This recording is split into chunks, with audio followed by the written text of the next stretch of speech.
بابايا بقى جالي وجابها لي وقال لي بقى خديها واعملها لي احلى عصير، عايزه بقى ادوق من ايديكي عصير بقى ما دقتش في حلاوته قبل كده، وما تعملوليش بقى بميه وسكر وخلاص. خدت بقى المانجا منه وقلت له من عينيا الاتنين انت تؤمر. بس قبل بقى ما اقولك انا عملت له العصير ده بقى ازاي، حطي بقى لايك للفيديو ده لو عجبك، وكمان تابعيني وعرفيني من اي بلد بتتابعيني. جبت بقى المانجا وغسلتها كويس وكمان قطعتهم مكعبات وكان عددهم 2 وكبار، وحطيت بقى 4 معالق من العسل الابيض وكمان معلقتين كبار من الكريم جانتيه وكوبايه من الحليب وكمان لتر من الميه ولازم يكونوا ساقعين.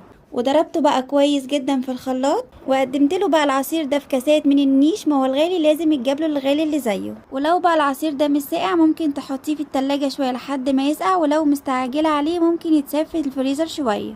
الاهم بقى ان هو ده، وكمان قال لي انا فعلا ما دقتش في حلاوته قبل كده. انت كمان بقى قومي اعمليه، عايزه اقولك ان هو طعمه حلو جدا فعلا وكمان مفيد.